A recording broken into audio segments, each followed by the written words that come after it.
Así que necesito que te hagas un enorme favor. Quiero que veas a este mensaje como una consulta médica. Recuéstate en la camilla y déjate examinar. Y yo intentaré, como hago cada semana, transmitirte lo que él me dijo que te diga. Pocos lo saben, pero una noche y sin ninguna razón aparente te despertaste con una ansiedad que nunca antes habías sentido. Fue como si todo lo que tienes por dentro, todo lo que te compone, estaba a punto de estallar, pero tu piel se lo impedía. Todo dolía, pero dolía de una forma tan extraña que ya te resignaste a buscar la forma de describirlo. Cuando comenzó, quizás era una sensación de malestar, una especie de inquietud omnipresente que te acompaña a donde vayas y se queda contigo, hagas lo que hagas. Sientes como que algo no va bien, aunque no lo puedes identificar. Es un estado de desasosiego que te priva de calma. Una infelicidad que no se marcha, que te enturbia los momentos agradables. Perdiste la risa y no sabes por qué. Y en esa insoportable sensación de querer que todo acabe, que el presente desaparezca, te sientes como flotando en la nada, ¿no? Es una suerte de displacer que te roe las entrañas y dejas de dormir. Yo pienso que de todas las manifestaciones de lo que te está pasando, esta quizás es la más cruel, porque si dejas de dormir, dejas de soñar. Al menos antes huías de ti mismo por las noches, ahora ya no hay paz, no hay oasis posible, no puedes desconectarte de tus pensamientos, no te puedes escapar del malestar.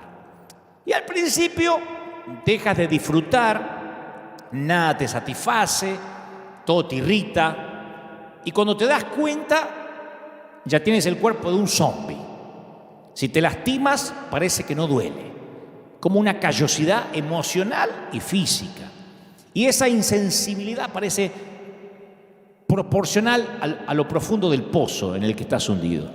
Porque cuanto más hundido estás, menos sientes. Cuanto más te desgarras por dentro, más te desconectas por fuera. Y con la capacidad de sentir, se van tus energías.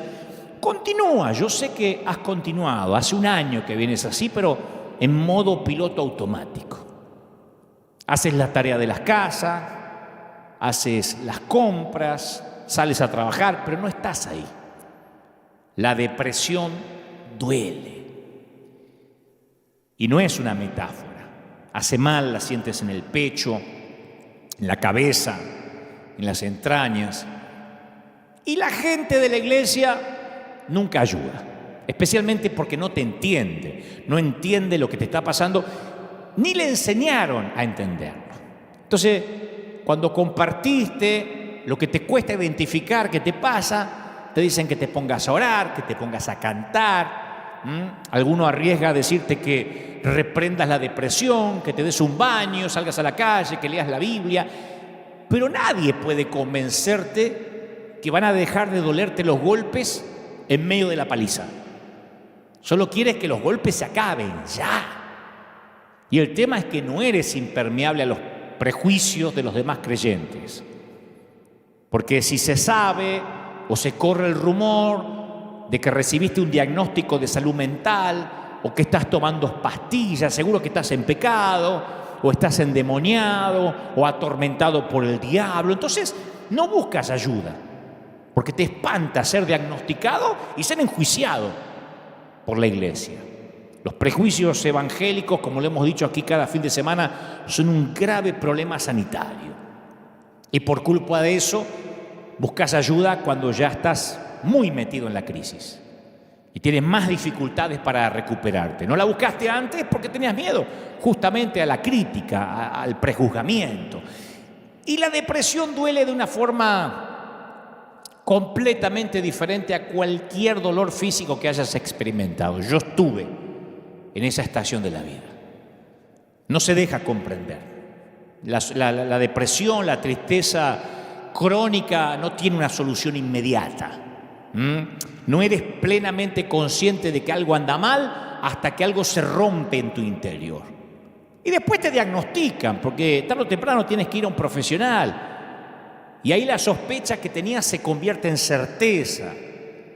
Estás roto por dentro. Y lo peor es que no tienes la menor idea de cómo repararte. Y te niegas a pensar que tienes una enfermedad que te avergüenza contarle a otros cristianos. Pero la tienes. Y no se soluciona con un par de suturas, con 2, 3 puntos. Ni con que te oren imponiéndote las manos.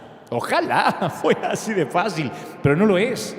Entonces, la primera pregunta es, ¿cómo reparas algo que sabes que está dañado, roto, pero no sabes cómo está dañado ni en dónde lo está? ¿Cómo saber si debes rendirte ante esta nueva normalidad y decir, bueno, se ve que a partir de ahora voy a morir así, triste y depresivo, o tienes que resistir y pelear? La depresión es como estar condenado a vivir contigo mismo cuando sabes que eres tu peor enemigo. Te convierte en la jaula de la que más quieres escapar, pero no puedes hacerlo porque se trata de ti. Es un camino a través de la oscuridad. No hay señales, no hay vistas panorámicas. Capaz que hace más de un año que no ves un destino claro. Y todo lo que define tu cielo es una nube gris. La depresión es, querramos reconocerlo o no, es un asesino silencioso, un parásito del corazón. Es un parásito, una larva de la mente. Pues sabes que deprimir significa, como el término lo dice, hacer más pequeño lo que normalmente es. Y yo sé que hubo un momento en que solo deseaste una noche de sueño sin interrupciones. El mensaje de hoy va para alguien que hace noches y noches que no puede dormir seguidos 6 horas. Y lo que es peor, por la mañana no sientes deseos de vivir. Y claro, te despiertas, tienes que levantarte, pero porque te toca, no porque quieres.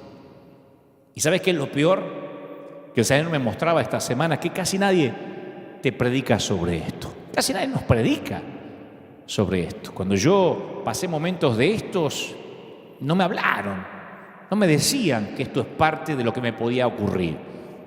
Solo nos hacen repetir frases ridículas y pretenden que nuestra tristeza se vaya así, por la mañana. Pero la depresión es una condición humana que no respeta la estatura espiritual de nadie.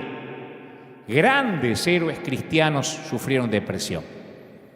Grandes líderes pelean con la tristeza. Lo que pasa que muchos lo disimulan bien.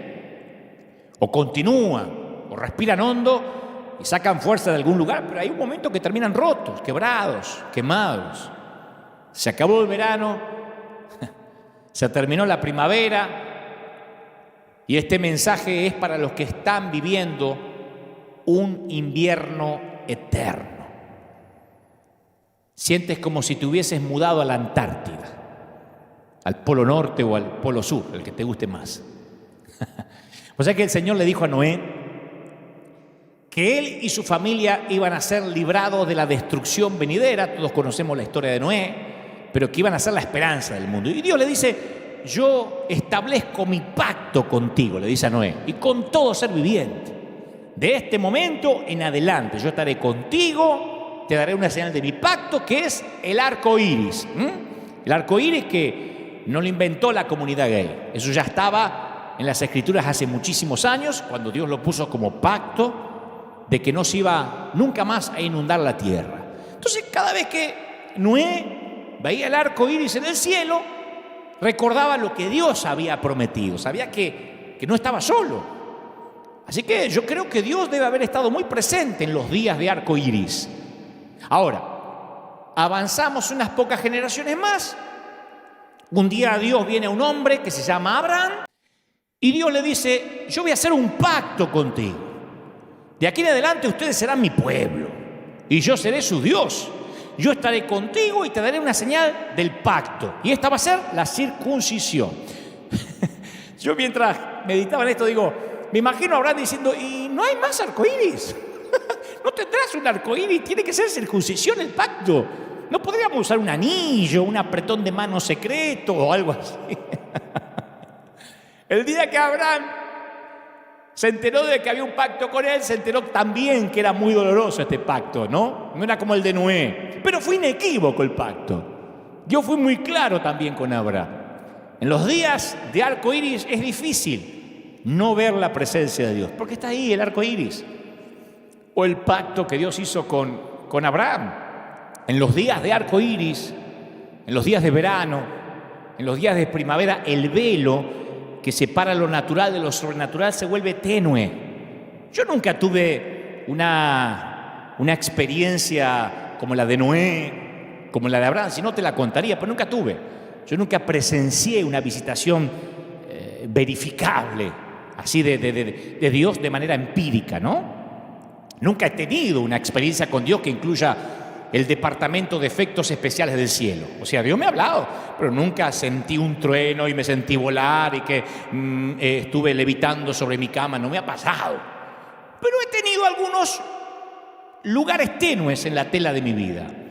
En los días de arco iris oramos, creemos que Dios nos oye, esos días de fe, en esos días que parece que Dios nos habla de manera muy personal todo el tiempo, ¿no? Que el pecado ni siquiera nos parece tentador. Y cuando uno está en esa zona, nuestros hijos pueden derramar soda, gaseosa en una alfombra blanca y uno se dice a sí mismo, oh, pero cuántas veces yo hice lo mismo cuando era chico, no se preocupen, porque como uno está tan conectado con Dios, llega la suegra y dice, ay, sí, es la suegra, va a criticar lo que cocino, va a criticar cómo crío mis hijos, pero qué bueno que Dios me permite amarla. Esos son los días de arco iris, ¿no? Por eso, los que son sabios aprenden a atesorar los días de arco iris, los días de verano, como regalos que llegan de tanto en tanto. Los almacenan para recordar en los días en que Dios va a parecer que está ausente. Sin embargo, uno de los peligros que yo veo en esto es que a veces podemos empezar a pensar que los días de sol son días que nos ganamos, que esos días de arco iris o de verano son un reflejo de nuestra madurez espiritual, o lo que es peor, pensamos que los días de sol son un reflejo de nuestra sana doctrina. Y ahí podemos empezar a juzgar a los que no están teniendo días de arco iris. Ahí es cuando juzgamos o criticamos a los que viven días grises. A todos les llega el día en que Dios les quita los puntales para que puedan empezar a cultivar una verdadera adoración. A todos Dios los lleva a esos inviernos donde Él pretende que tengas la fuerza para avanzar sin la ayuda de las emociones, de los efectos especiales del cielo. Entonces sucede que durante algunas temporadas de la vida espiritual caemos en el modo mantenimiento. Cuando todo va bien, cuando todo es verano o el verano se extiende, estoy hablando de verano en términos espirituales, ¿no? Ya a esta altura se entiende. Ahí es cuando la vida espiritual se vuelve rutina. Claro, son esos tiempos donde no hay ninguna crisis seria, ningún problema demasiado obvio, pero tampoco hay avances mayores. Nuestra participación en la iglesia es mecánica. Cuando los problemas ya se introducen, nuestra respuesta instintiva es preocuparnos en lugar de orar. Ya cuando los chicos derraman soda o gaseosa en la alfombra, ya no somos tan ecuánimes, hacemos un escándalo, explota la alfombra y nos sale el Hulk de adentro. Ahí nos damos cuenta que estamos irritables y no nos damos cuenta cómo llegamos ahí. ¿Qué produjo que estemos en modo piloto automático? El verano. No necesitamos orar tanto, ni tampoco probar nuestro carácter. Vos sabés que hay un renglón fascinante en Primera de Samuel que describe la condición de Israel en los días finales de la era de los jueces. Claro, muchos de los hechos que habían hecho al pueblo consciente de su dependencia en Dios ahora eran historia. El faraón fue derrotado hace mucho tiempo atrás, los 10 mandamientos eran noticias viejas, el maná, un artículo de coleccionista. Entonces, la era emocionante de Moisés y de Josué había quedado atrás. Y el pueblo se estableció en la tierra que Dios les había prometido. Todo había quedado atrás, el tiempo de los milagros. Y el escritor describe el clima espiritual en estas palabras que te hielan la sangre. Es solo un renglón, pero te hiela la sangre. Escuchá. En esos tiempos no era común oír la palabra del Señor. En esos tiempos no era común oír la palabra del Señor. No era común, no dice que era inexistente. No era que había un silencio de Dios, como desde Malaquías hasta San Mateo. No era común oír la voz de Dios. El pueblo no estaba en una rebelión seria. El tabernáculo sigue abierto para la adoración, todavía se elevan oraciones, los sacrificios todavía se ofrecen. Pero este tiempo es un verano que hizo que la gente se acostumbrara. Los cielos declaran la gloria de Dios, pero el pueblo está como cambiando de canal. Como decimos acá siempre, lo sagrado se les volvió común. ¿Viste que cuando al principio comenzamos a llevar un nuevo reloj, lo sentimos en la muñeca constantemente y después ni siquiera nos acordamos que está ahí? Porque el cuerpo se acostumbra. Cuando la gente se muda a una casa nueva, hace una lista de cosas que hay que reparar, remodelar, porque el aspecto de esas cosas es intolerable. Decimos, hay que cambiar esto y esta ventana no me gusta. A veces compramos o rentamos una casa que tiene el gusto del dueño anterior o del inquilino anterior. Y decimos, no, esto hay que cambiarlo. 5 años después, a lo mejor todavía tenemos la misma lista y la falta de reparación ya no nos fastidia. Está bien, nunca cambiamos la ventana, lo provisorio quedó provisorio. O sea, aceptamos la vida espiritual en modo mantenimiento de la misma forma. Lo racionalizamos porque pensamos, bueno, yo no estoy metido en ningún pecado serio, escandaloso, no he hecho nada para poner en peligro mi ida al cielo. Me va bastante bien. Y nos olvidamos que Jesús nunca dijo, yo he venido para que a ustedes les vaya bien. Entonces tenemos un desorden de déficit de atención espiritual que Dios tiene que irrumpir porque nos ama. Tengo en tu contra, le dijo Jesús a la iglesia de Éfeso, que has abandonado tu primer amor. Entonces, ¿por qué Dios no nos da un arco iris los 7 días de la semana para que no abandonemos el primer amor? ¿Por qué no nos envía sueños o epifanías a todos nosotros cada noche? ¿Por qué los creyentes no nos levantamos anoche? Dios me habló, anoche se me paró al lado de la cama. ¿Por qué? ¿Por qué no nos enciende una zarza en cada esquina? Yo me crié en congregaciones así donde la espiritualidad se medía por las epifanías que cada uno tenía, Cada uno venía y contaba un testimonio más grande que el otro. A mí Dios se me presentó anoche, al lado de la cama, rubio, ojos azules. Ajá, yo lo vi pelirrojo, dice la otra. O sea, cada uno tenía una experiencia extra sensorial para contar. Bueno, esto no suele ocurrir. Y tal vez se deba a que Dios quiere que aprendamos a verlo en lo ordinario antes que depender de lo extraordinario. A lo mejor se debe a que si Dios tuviera que usar efectos especiales cada vez que quiere hablarnos, si cada vez que Dios te quiere hablar o dar unción, te la tiene que dar los gritos con música de fondo, reciba, reciba, reciba, ahora, ahora, ahora, ahora, para que vos escuches, es como una madre que entrena a su hijo a prestarle atención solo cuando ella le grita. Un hijo que no aprende a escuchar el susurro de la madre tiene un problema auditivo o la mamá tiene un gran problema para educarlo. Entonces Dios quiere enseñarnos que esas temporadas de incertidumbre, esos momentos de depresión, de tristeza, yo sé que has escuchado todo y nada te llena, pero dame una oportunidad. Esos momentos son oportunidades para crecer. O decir, la incertidumbre, la duda me va a hacer crecer. Yo hasta dudo que voy a ir al cielo. Sí, mira, hace poco en una conferencia de prensa le hicieron una pregunta a Marcelo Bielsa. Lo conocemos los argentinos como el Loco Bielsa. El actual técnico de Leeds United de la Premier League de Inglaterra. Entonces, estaban ahí en la conferencia de prensa y le dice, Bielsa, ¿cómo maneja usted la incertidumbre y la ansiedad de no saber cómo va a ser el resultado de la liga, del campeonato? Y la respuesta de Bielsa, que siempre son geniales, fue inolvidable. Dijo, si lo que vos estás buscando, viejo, es certeza, elegiste el deporte equivocado. El fútbol no es certeza. Claro, el no saber no quiere decir que estás condenado a la ansiedad. Yo te voy a decir algo, el no saber exige confianza, exige tener fe. No sabes lo que te va a pasar mañana, ni el mes que viene. Bienvenido a la raza humana. Dios nos hizo de modo que podamos saber el puntaje final de ayer, pero no sabemos lo que va a pasar mañana.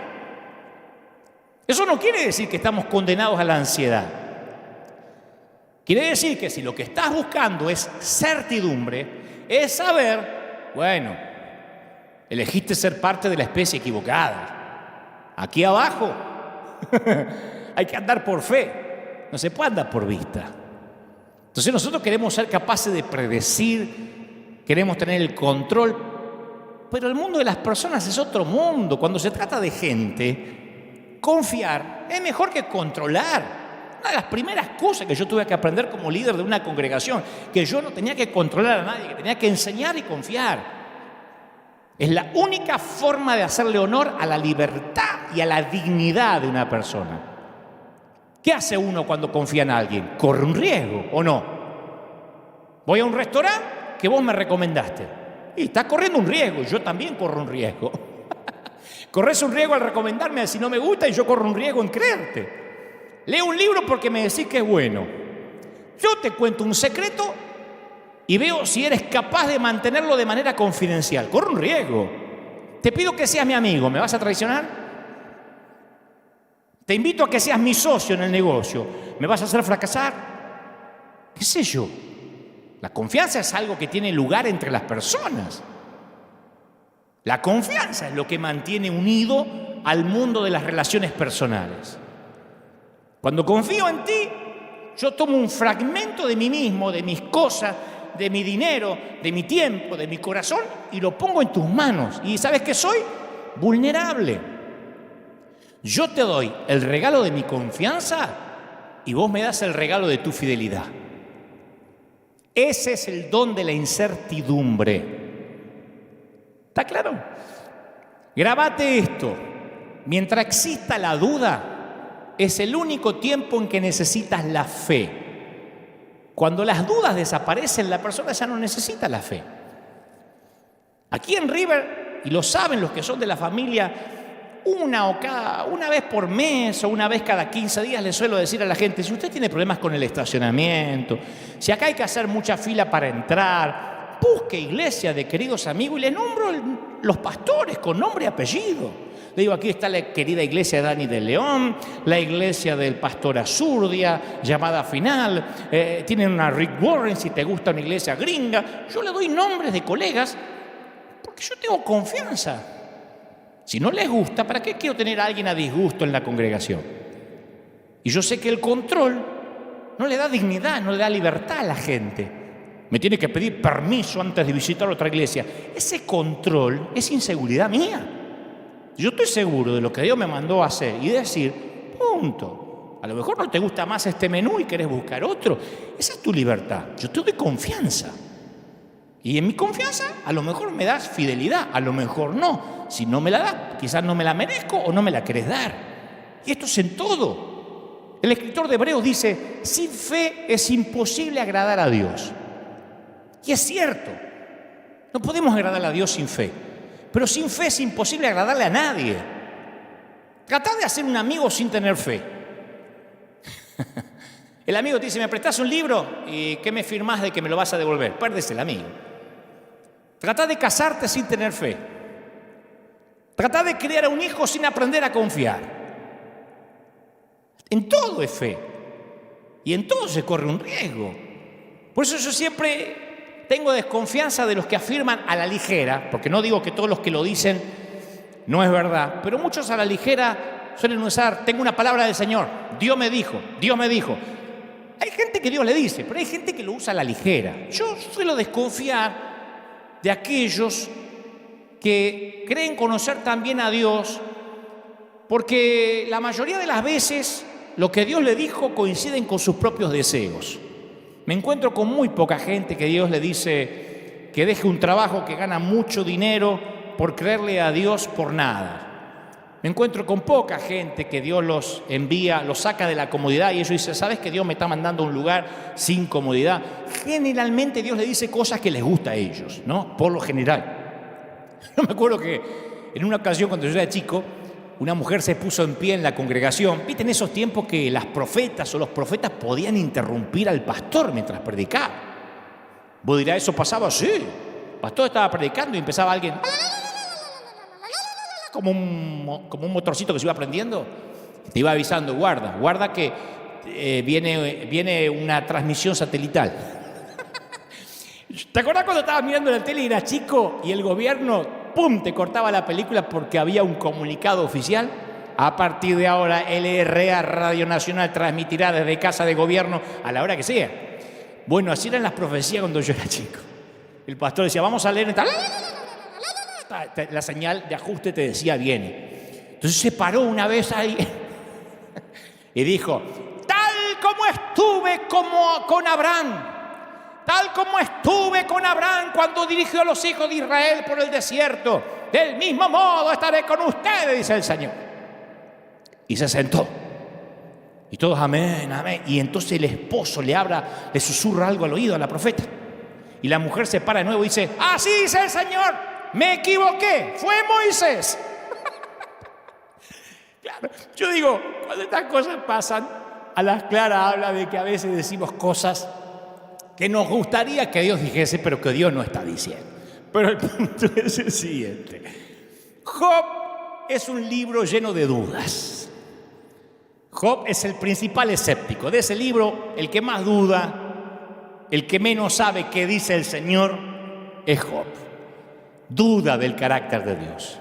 En un momento dice Job, sepan que es Dios quien me ha hecho daño, Él me ha atrapado en su red. Palabras duras. Job duda de la bondad de Dios. Las saetas del Todopoderoso me han herido y mi espíritu absorbe su veneno. Acusa a Dios de estar ausente, en silencio. A ti clamo, Dios, pero no me respondes.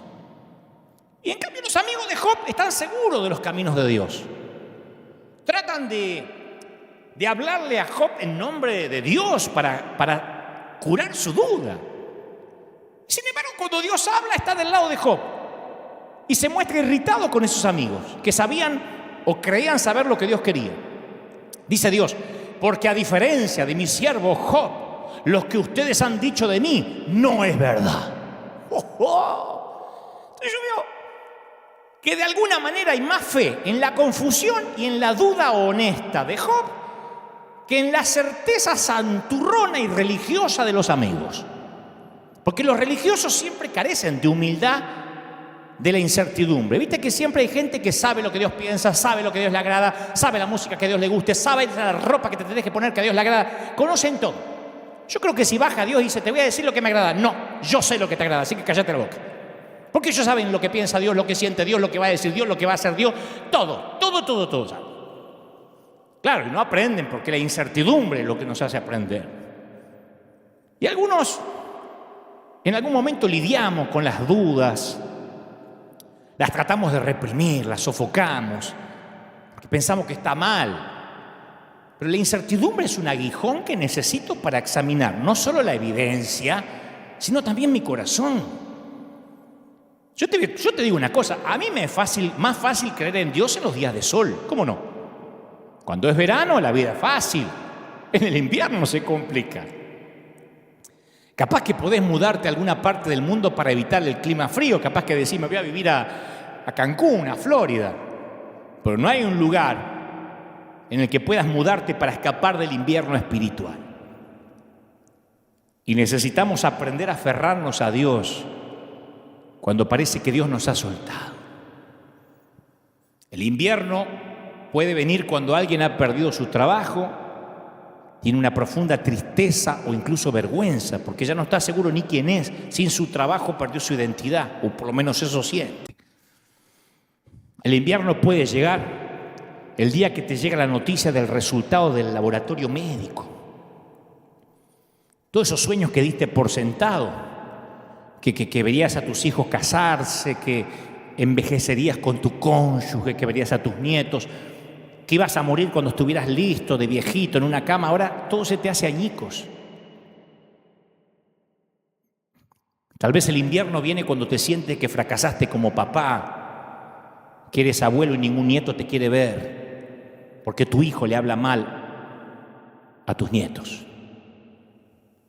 O llega el día cuando alguien que querías con todo el alma y el corazón se murió, y vos oraste con intensidad y pasó lo inevitable. Entonces cualquiera de esos infortunios puede helarte el alma. Cualquiera de esas cosas puede anunciar la llegada del invierno a tu vida. Pero lo más duro del invierno es que parece que Dios se fue. Eso es lo más duro. Lo demás te lo aguantás, pero cuando parece que Dios se fue. El salmista decía: ¿por qué me rechazas, Señor? ¿Por qué escondes de mí tu rostro? Hablamos de eso la semana pasada. Ese es el dolor más grande del salmista.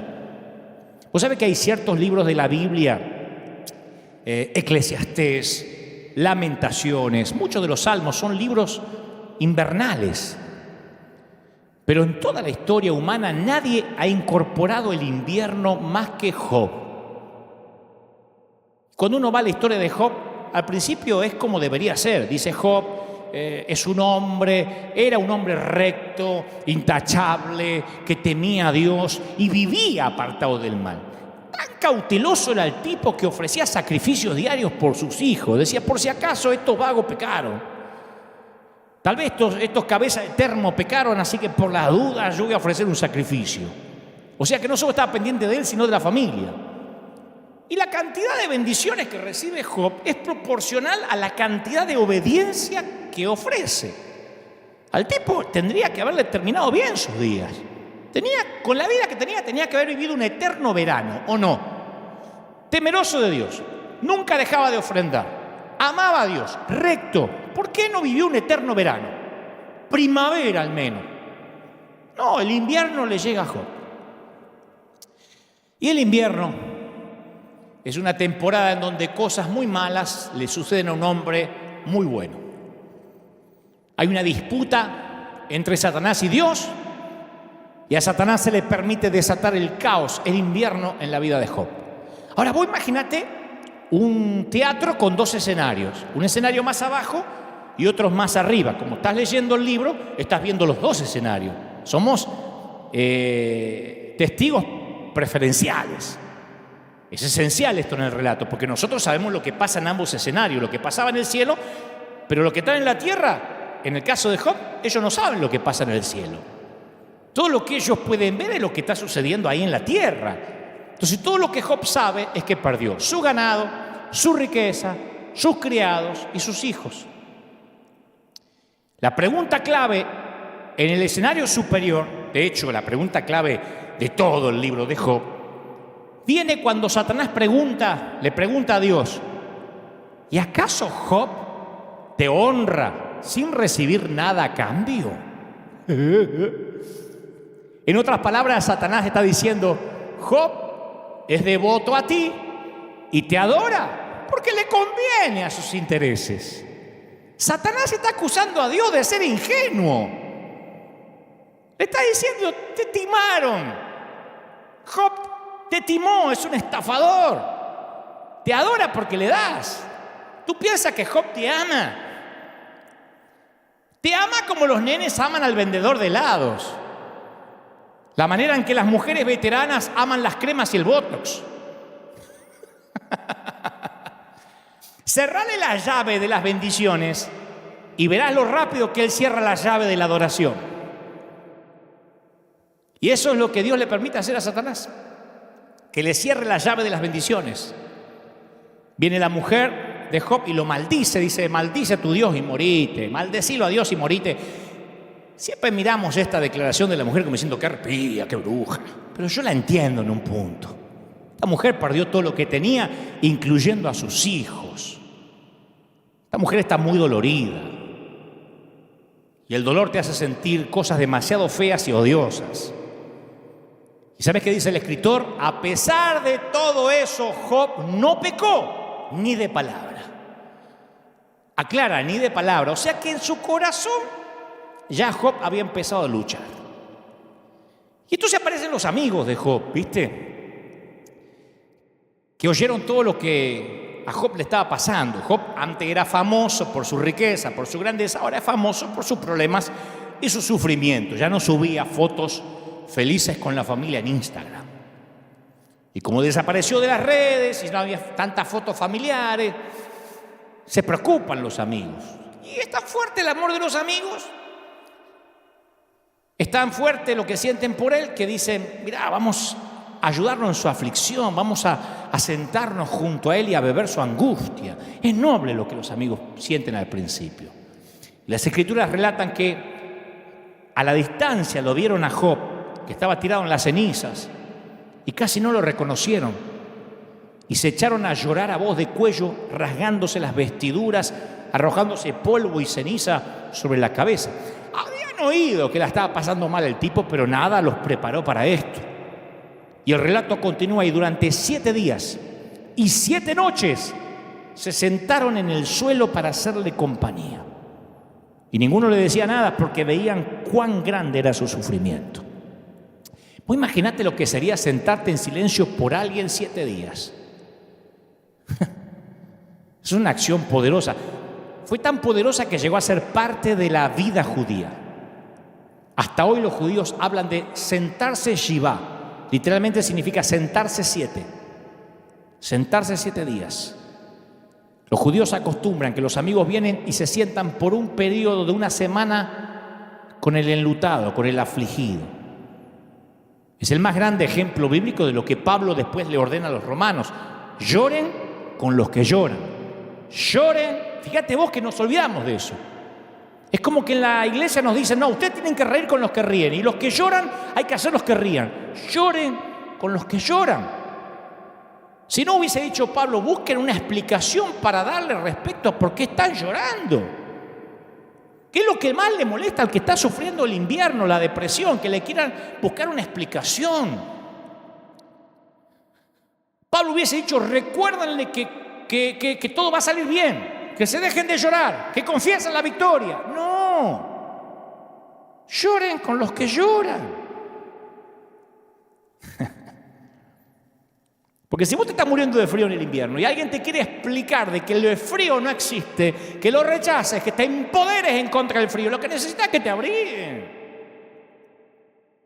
Pero después de los 7 días, los amigos de Job van a hablar, y bastante. Y se van a meter en problemas, porque les sale el argentino de adentro y hablan. Y hablan y se meten en problemas. Ahora voy con eso. Porque me importa qué es lo que hace Job. Job también, después de 7 días, habla.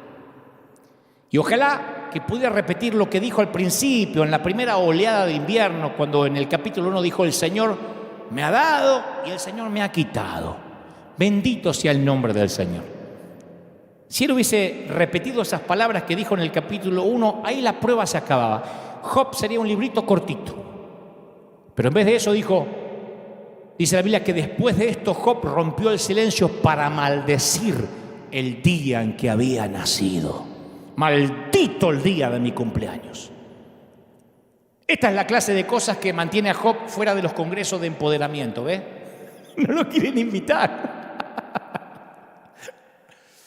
Y por los próximos 28 capítulos, Job derrama un nivel de amargura, confusión, tristeza, ira contra Dios que te aturde. Si estás deprimido y te lees el libro de Job de corrida, te querés suicidar en adhesión. 28 capítulos quejándose. Claro, el tipo quiere saber por qué está deprimido, por qué Dios lo olvidó. Y es una llaga tan viva que los amigos no lo pueden aguantar. Esos que se quedaron 7 días en silencio se pudrieron. Porque los amigos de Job creían lo que muchos creen hoy. Los amigos de Job se habían instruido en la doctrina del algo habrás hecho. 7 días te acompañamos. Después, si esto no cambia, y macho, empezá a buscar qué hiciste. Algún muerto en el ropero tenés. Ellos tenían la idea que la bondad te trae prosperidad y bendición. La maldad te trae el invierno. Pórtate bien, vivís en verano. Pórtate mal, vivís en invierno. Claro, cuando los tipos estaban en silencio, a Job lo ayudaron, lo acercaron a Dios. Cuando hablaron, lo alejaron de Dios, lo arruinaron. Job, si está deprimido, macho, algo habrás hecho. Un hijo de Dios no puede deprimirse. Una cosa es tener un día, dos, lo tuyo ya va para largo, Esto de estar triste es satánico. Arrepentite, buscá dónde está el pecado. Eso le dijeron los amigos.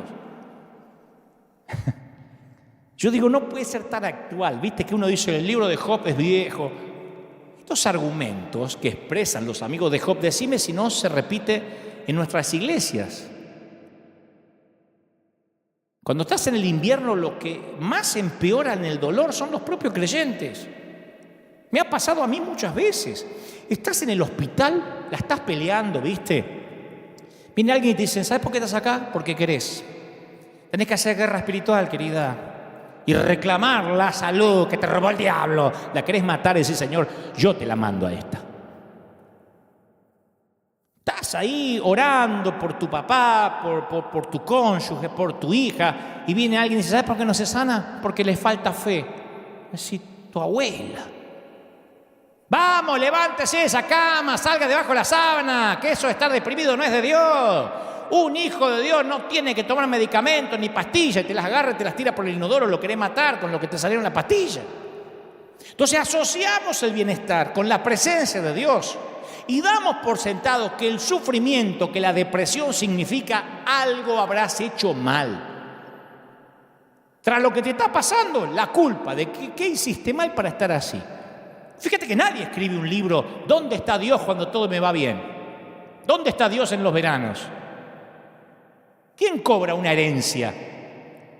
Y pregunta, ¿por qué a mí Dios y no a otros pobres? ¿Quién? Me lo merezco. Si no falto nunca a la iglesia, siempre diezmo. Yo sé que el dolor no es parte del plan original de Dios. Dios aborrece el dolor, pero Él lo redime. El tema es que en los veranos te voy a hablar de mí.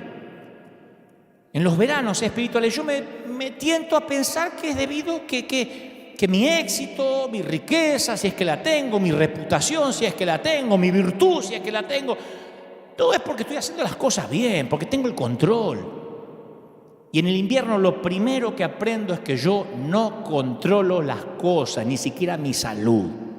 Cuando te tiembla todo el cuerpo por la depresión y no podés controlar el temblor, ahí te das cuenta que ni siquiera controlás eso.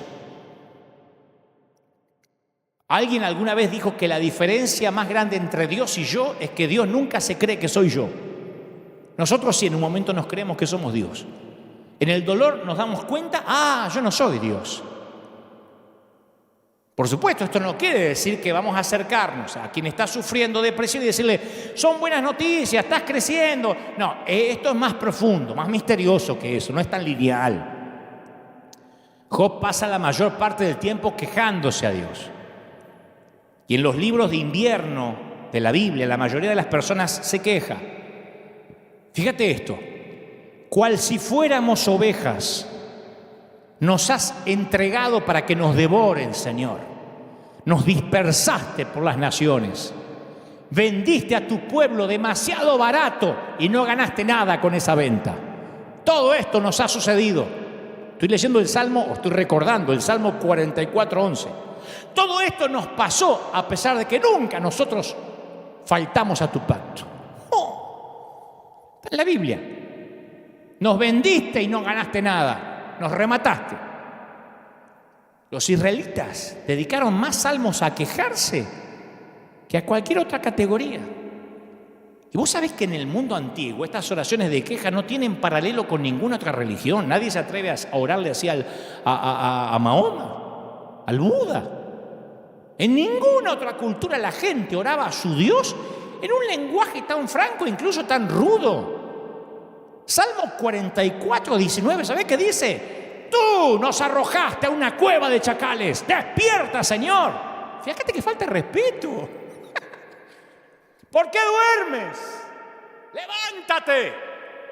No nos rechaces para siempre. ¿Por qué escondes tu rostro y te olvidas de nuestra opresión? Uno dice, ¿qué manera de hablarle a Dios? Despiértate, dormilón.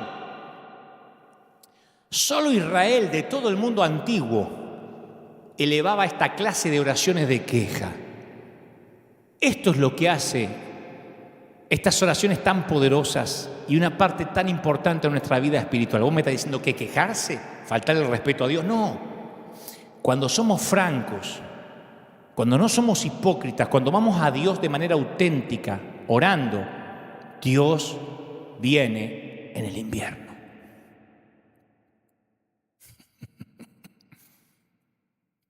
Tal vez venga de maneras inesperadas.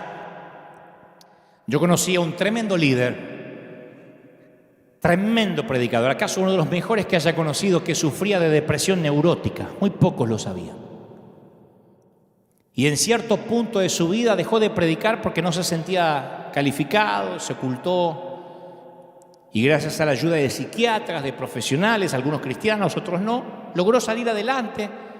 Pero él sabe que no puede bajar la guardia porque si le da mente a lo que a veces, no quiero decir lo atormenta, pero lo que a veces lo preocupa, vuelve a perder el eje. Y él suele contar a los íntimos: tomo un medicamento que me limpia toda la basura que se me acumula en los canales de mi cerebro por la noche y me da la posibilidad de un nuevo comienzo cada mañana. Así que cada vez que trago cada cápsula, lo hago con gratitud a Dios. ¿Por qué cuento esto? Porque a veces pensamos que la quimioterapia, que un medicamento, que la diálisis, que la insulina, las pastillas para el colesterol son una señal de una fe débil en Dios. Si tomás algo para el colesterol es porque te falta fe. Si hubieses orado se te iba el colesterol. En el subconsciente creemos eso. ¿Sabés por qué te hacías diálisis? Porque no confiaste en que Dios te diera riñones nuevos por la noche. ¿Sabés por qué tomás pastillas para la memoria o para la depresión? Porque no confiaste, porque algo hiciste. Pero no dice necesariamente que esas pastillas, esa diálisis, esa quimio, esa insulina, son un sustituto de Dios. Dios está presente en los sabios, en los doctores, en los científicos que hacen la sinapsis, las neurotransmisiones del cerebro, las estudian para que funcionen bien. Capaz que la debilidad en realidad es rehusar, debido a nuestra ceguera y obstinación, la ayuda que Dios nos está ofreciendo. Capaz que la debilidad no es que tengas colesterol o que te suba el azúcar. Capaz que la debilidad es que tienes el orgullo de no querer ser diagnosticado y no querer ser tratado. Dios ve todo. Dios ve tu depresión desde que empezó. No es que te abandonó a las pastillas. Dios ve todo, hasta cuando fuiste al médico, cuando fuiste al profesional. Ciertamente he visto la opresión que sufre mi pueblo en Egipto. He visto, lo he escuchado quejarse de sus capataces. Conozco sus penurias. Yo me pregunto si Moisés lloró al oír estas palabras. Cuando Dios, conmovido, dijo: he visto, los he oído llorar. Dios no es un rey que quiere que todos sus hijos sean bufones que lo hagan reír y que canten cantos de victoria. Él te ve llorar. Y sea lo que sea que te agobia, una larga enfermedad, quiebra, sufrimiento en la familia, divorcio, confusión en cuanto a tu carrera, una depresión que no podés explicar, una pérdida. Hace una pausa por un momento y oí estas palabras que el Creador te susurra: príncipe, princesa, no te angusties. Te he visto, te he oído. Confía en mí. Yo sé lo que estás pasando y me importas. Te hago un paréntesis chiquitito y te cuento rápido una historia, pero chiquito. Dios le dice a Abraham que va a tener un hijo, pero nunca llega. Rápido. La Biblia narra que en Medio Oriente las madres sustitutas eran una opción. No había fertilización asistida, así que las madres sustitutas eran una opción para dejar descendencia. Sara le presenta un plan a su octogenario esposo. y le dice: ve y acuéstate con la esclava Agar, y tal vez por medio de ella voy a tener hijos. La historia está en Génesis 16:2. Capaz que algún varón está diciendo: qué lindo que me propongan algo así, pero no era digno. Abraham y Sara van a buscar formar una nación mediante este método poco convencional que Dios no les mandó. Así que, y yo entiendo por qué Sara lo hizo, porque muchas veces nos cansamos de esperar, el invierno no termina y entonces ingeniamos un plan. Y si nos apuramos por abortar el lapso que dura el invierno, nos sale el tiro por la culata. Dice la Biblia: Abraham tuvo relaciones con Agar y concibió un hijo. Ella concibió un hijo. Claro, quien lee la historia de Abraham no necesita adivinar lo que sintió en su corazón la esclava Agar cuando se embarazó, porque ahora su posición cambia, tiene relaciones con Abraham, tuvo relaciones con Abraham. Porque antes nada más era la esclava de Sara, ahora comparten el mismo hombre. Entonces, en cierto sentido, Agar se convirtió también en la esposa de Abraham, la eleva de posición. Y el embarazo le da valor, se siente superior a Sara, que no es fértil, y ahí se acelera el drama. Al darse cuenta Agar de que estaba embarazada, miró con desprecio a su dueña. Dice Génesis 16:4. La miraba con desprecio a su patrona, que a veces capaz que la retaba, la maltrataba, y ahora ella estaba embarazada del marido de la patrona. Yo me pregunto si Agar sonrió mirando a Sara como diciendo: estoy embarazada y vos no. Llevo al hijo de tu marido en mi vientre, algo que nunca lograste.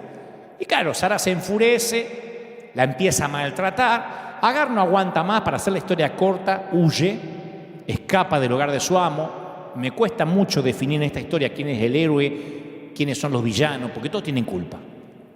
Agar es arrogante, despectiva, Sara es cruel, Abraham es un tipo pasivo, no hace nada. No hay nadie inocente en la historia. Es un lío esta situación, peor que un novelón de Univisión. Pero acá la historia da un giro. Cuando Agar sale y escapa, yo esperaba que la cámara se quede con los personajes principales, con Abraham y Sara. Agar es un personaje de reparto, esas que aparecen en las novelas un ratito y se van. No, la cámara la sigue a Agar, embarazada, que escapa al desierto. El ángel del Señor la encuentra cerca de un manantial y le dice: estás embarazada y le pondrás a este hijo el nombre de Ismael, porque el Señor escuchó tu aflicción. Escuchó tu aflicción. Le vas a poner el nombre de Ismael, que significa Dios escucha. Y le explica lo que significa: porque el Señor escuchó tu aflicción. Agar, Él sabe de tus lágrimas. Dios vio tu depresión. Agar, Dios vio cómo Sara te maltrató, te usó. Mandó al marido a tener relaciones contigo que capaz que ni querías. Dios vio todo, Dios escucha. Y entonces la fugitiva, la esclava, hace algo extraño. Ella le pone nombre a Dios.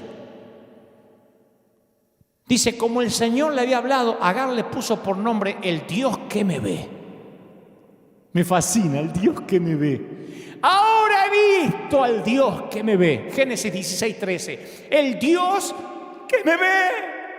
Claro, una esclava, una madre sustituta. Che, dale un hijo a esta y que después te lo dé. ¿Qué va a pensar que Dios la está mirando? Actriz no de reparto, una extra que pasa por allá atrás de las cámaras. Dios la ve. ¿Quién es el Dios que le dijo a Abraham que dejara su hogar, su lengua, su pueblo y su país? Es el Dios que escucha, el Dios que ve, el Dios que ve tu depresión, que está a favor de los rechazados, el Dios que está a favor de los que nadie ama, el Dios que ve los malos tratos a los que tuviste que someterte por años. Dios vio cuando el líder te maltrató. Dios vio cuando el pastor te maldijo. Dios vio cuando tu esposo era un agresivo pasivo. Dios vio cuando tu esposa te subestimaba y no te admiraba. Dios ve. Alguien necesita oír esto. Dios ve. ¿Cómo no te va a ver? Bueno, cierro el paréntesis. Volvamos a Job para terminar. Job está convencido de que Dios lo ha dejado. se queja de que en realidad lo que quiere es una oportunidad de verse cara a cara con Dios. ¡Qué cabezón! ¡Ah! Si yo supiera dónde encontrar a Dios, dice Job.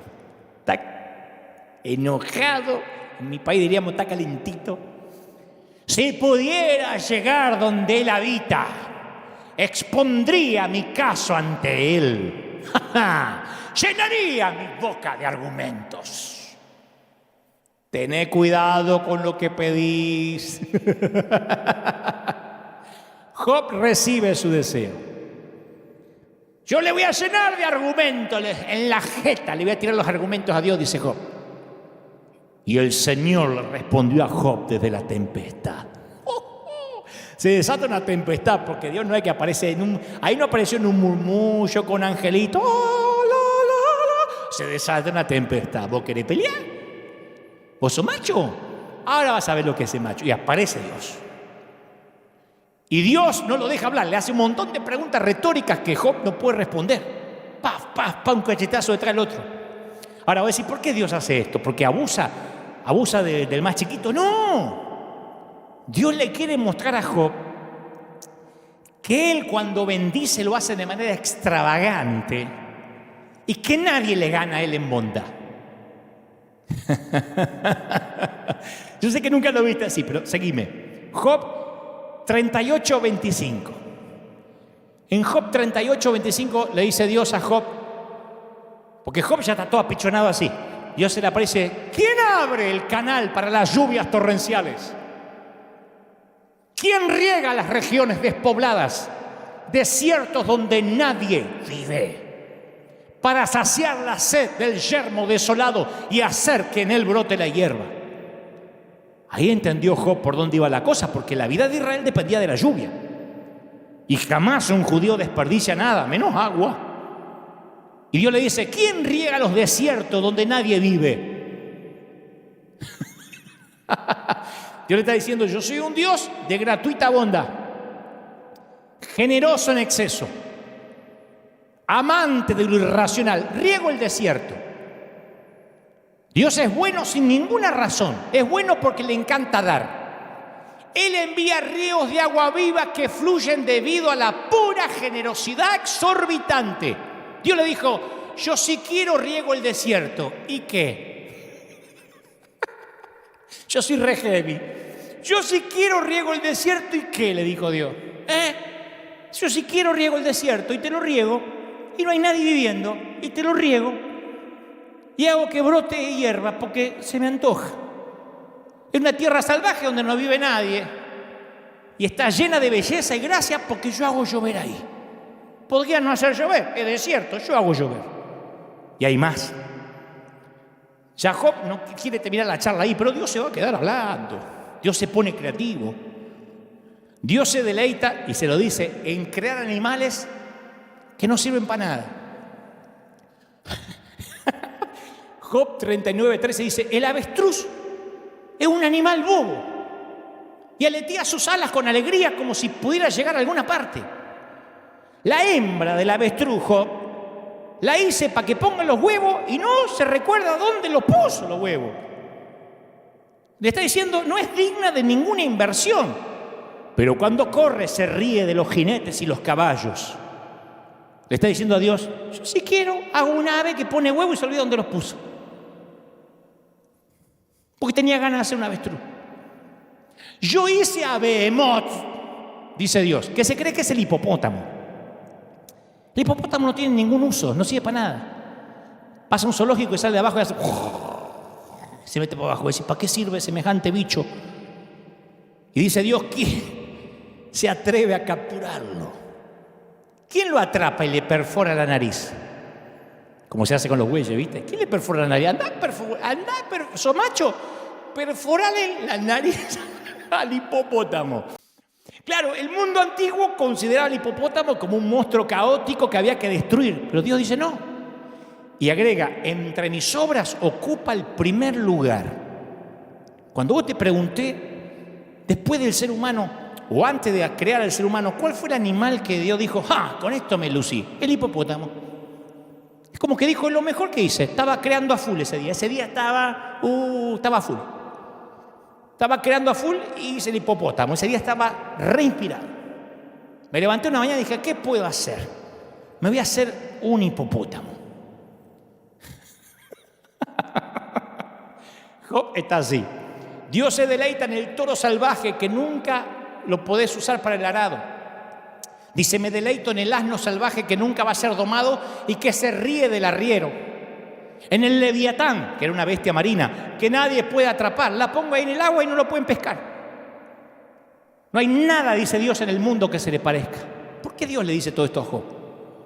Porque le está haciendo entender que Dios crea, cuida, da y se deleita en animales que parece que no son útiles para nada. Se deleita en la belleza de la criatura menos estratégica. Lo que Dios le está diciendo a Job es, no te des por vencido, este invierno no va a durar para siempre. Yo soy la clase de Dios que ama irracionalmente, sin razón alguna, que crea un avestruz y ama al hipopótamo. No me sirven para nada y los amo. No hay nadie en el desierto y hago llover. Me voy a olvidar de vos, cabezón. A mí me fascina esto porque esta extravagancia de Dios, este extravagante amor de Dios me incluye. Yo no me considero un soldado de Dios, un siervo valioso del reino. Yo soy un payaso. Y soy el equivalente capaz celestial de un avestruz. Ni siquiera creo que soy un rinoceronte.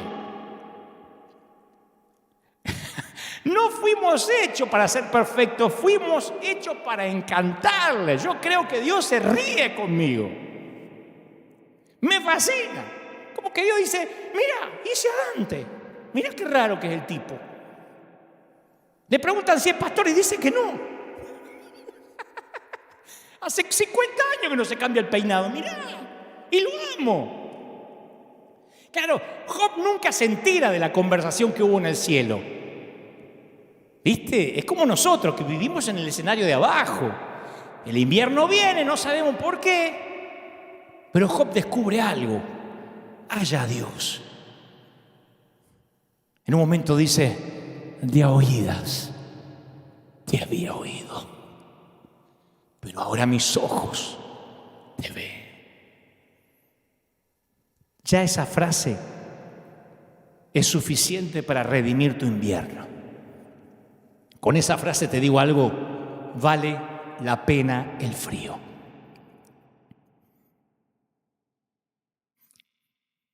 Cuando Dios vino a la tierra, vino un invierno. A Jesús como a Job se lo conoció como varón de dolores.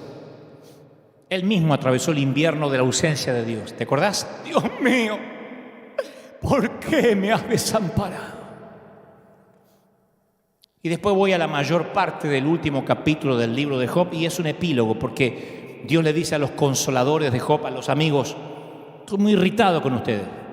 Porque a diferencia de mi siervo Job, lo que ustedes han dicho de mí no es verdad. Nos olvidamos de esto, porque los amigos de Job decían, estás así porque algo habrás hecho. Si te hubieses portado bien, Dios te hubiese bendecido y nunca te hubiese quitado lo que tenías.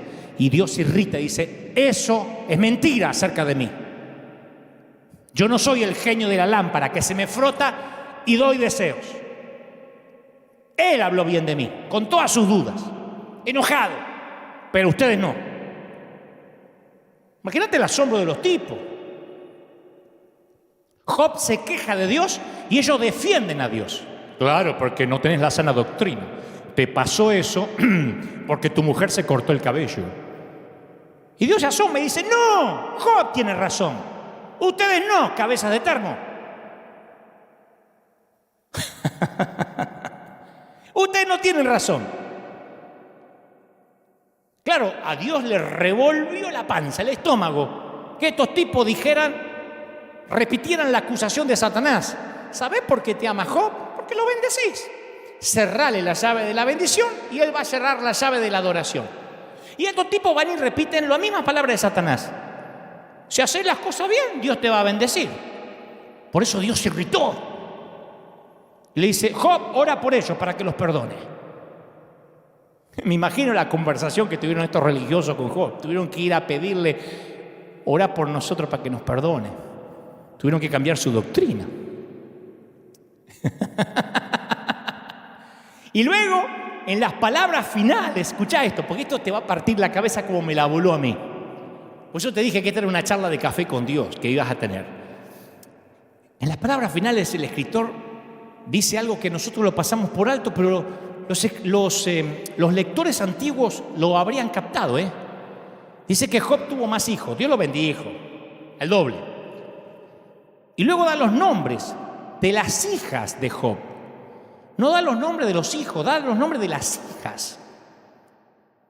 En todas las genealogías hebreas esto no tiene precedente, no se había oído nunca.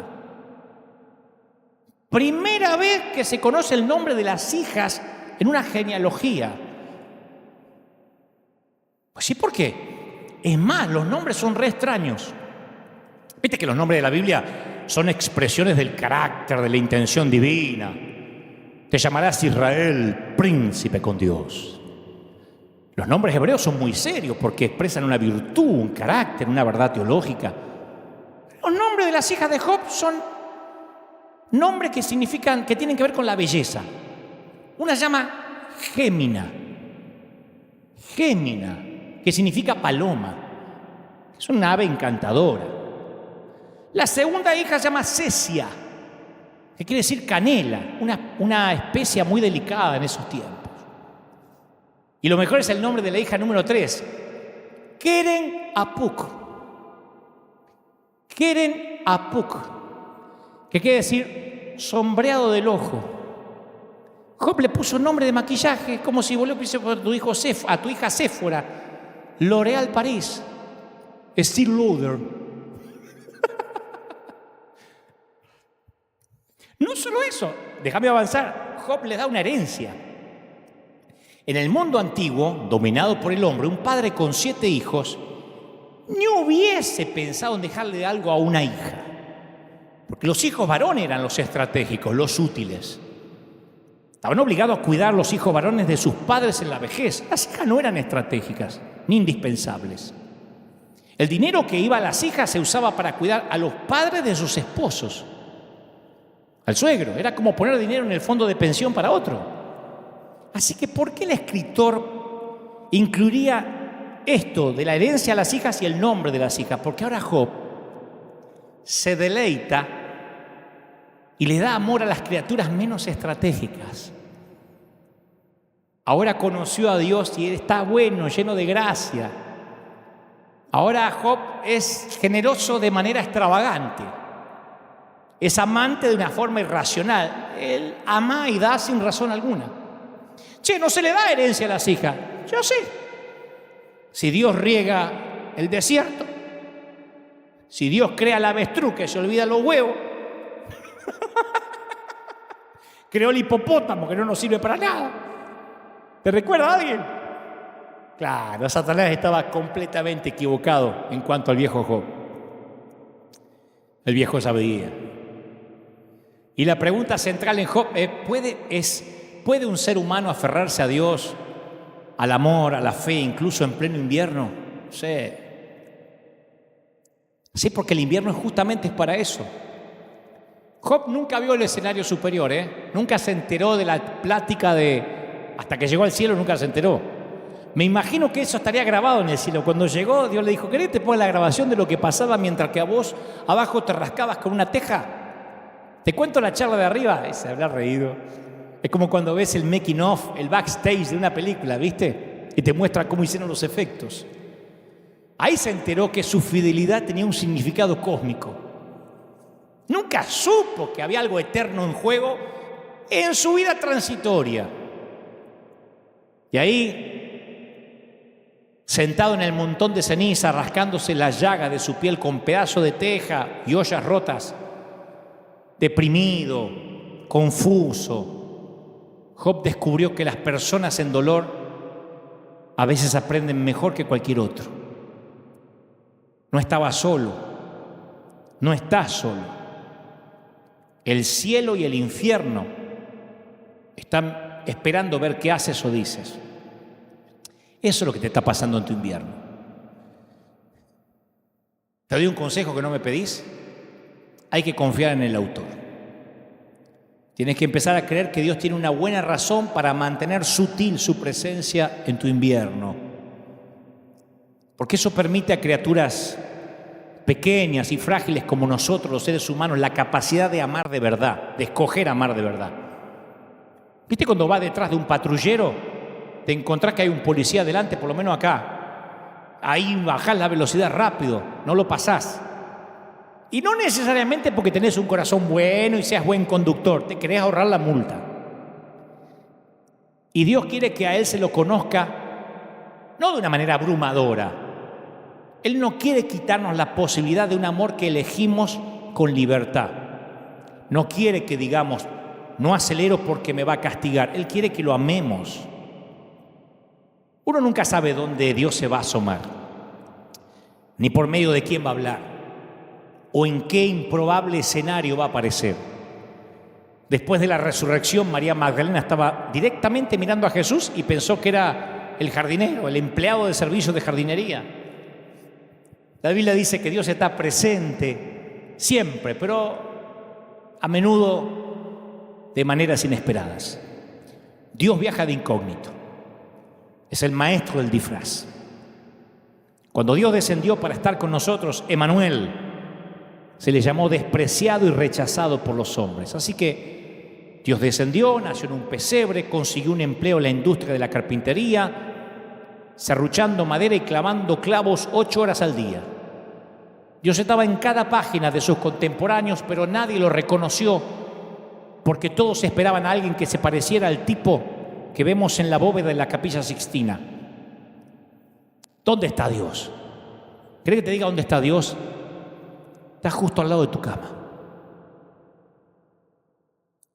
En medio de tu mesita de luz plagada de medicamentos. Ahí está, al lado de la insulina. Sentado al lado tuyo mientras que te cambian toda la sangre. Acariciando tus cabellos mientras te tapas la cara con la manta, echa un ovillito en el sillón. Se agazapa donde uno menos lo espera. Y Job pensó que tenía que controlar su vida, que podía controlarla teniendo una vida santa, ofrendando. Pobre. Él asumía que las bendiciones eran el resultado de su comportamiento. Pero aprendió una lección. Dios está a cargo, Job. Y Job decidió que Dios fuera Dios. Mira, yo no soy psiquiatra ni tengo un talonario de recetas. Pero aprendí unos principios chiquititos que a mí me ayudaron mucho en la depresión y en la tristeza. Repetí conmigo. No tengo que revivir el ayer. Tengo que aprender de él. Y buscaré misericordia para mis errores del ayer. El sol ya se puso en el ayer. El sol todavía no salió mañana. Así que hasta mañana no puedo cambiar mañana. Hoy voy a vivir el hoy. Esta es mi jurisdicción. Enfrentaré los desafíos de hoy con las fuerzas del hoy. Bailaré el vals de hoy con la música de hoy. Bailaré mientras dure la música, mientras toque la orquesta. Y cuando llegue mañana, lo harás otra vez. ¿Hasta cuándo? Hasta que termine el invierno. Vamos a orar.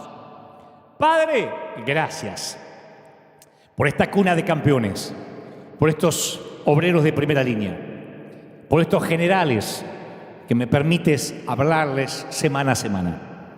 He transmitido, Señor, lo que creo me has dicho que le diga a este tu pueblo, a este tu escuadrón de búsqueda en combate contra las filas invasoras. He hablado con tus príncipes, con tus princesas. Como cartero he transmitido lo que me has dicho que les diga. No agregué ni omití ninguna palabra, lo que considero torpemente puedo transmitir de parte tuya como mensajero. Afirma, Espíritu Santo, sella estas palabras en el corazón de cada quien. Oro por católicos, por musulmanes, por judíos, por ateos. Oro por toda esa gente rota. Oro por todos aquellos que se sienten indignos que Dios los ame. por los que están en pozos depresivos. El Señor me dice que te diga que no estás solo. Me ordena a que no reprenda ningún espíritu de depresión. Me dice que me siente contigo 7 días a llorar juntos. Y eso haré esta semana, estaré contigo en el espíritu, sentado allí, para que sepas que hay un ejército entero que entiende lo que estás pasando. Oro por líderes.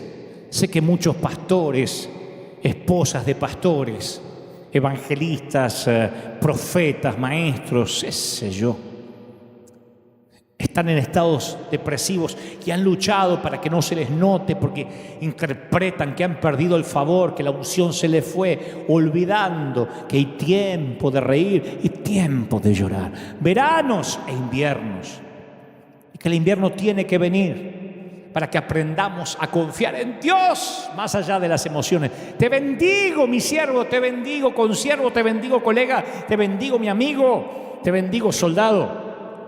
Oro por todos los que están mirando desde cualquier parte del mundo, desde los 5 continentes.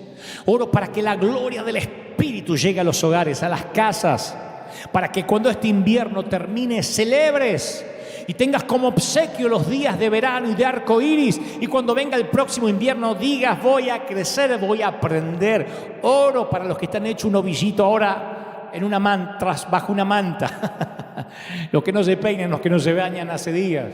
Oro para los que no tienen ganas de comer ni de levantarse. Que Dios se revele a tu corazón y Él te muestra de que juega con tus cabellos, que juega con tus mejillas, que te dice: mi pequeño, mi pequeña, nunca te he dejado. Ni en el peor invierno te he soltado nunca. Y como dice aquella vieja historia, cuando miras hacia atrás y ves solos un par de huellas en vez de las 4 que solías ver, en vez de las 4 pisadas solo ves 2. No es que yo me fui, sino que yo te llevaba en mis brazos. Te ama el Señor. Te bendigo en el cuerpo, en el alma y en el espíritu. Que Dios haga resplandecer su rostro sobre ti. Que tengas una semana increíble. Que Dios permita que este mensaje se haga viral en tu corazón, que lo vuelvas a oír las veces necesarias hasta tanto termines de creerle al Señor. Te bendigo, que Dios te bendiga, que Dios te guarde. Familia, estamos atentos a lo que pueda pasar. Iglesia de River, gracias por estar ahí firme como talón de oso. Que Dios te bendiga. Nosotros, Dios mediante, nos encontramos aquí dentro de 7 días para transmitirte este mensaje de bendición. Nos vemos. Gracias por estar ahí. Hasta la próxima y que tengas un muy buen final de domingo. Chao. Hasta la próxima.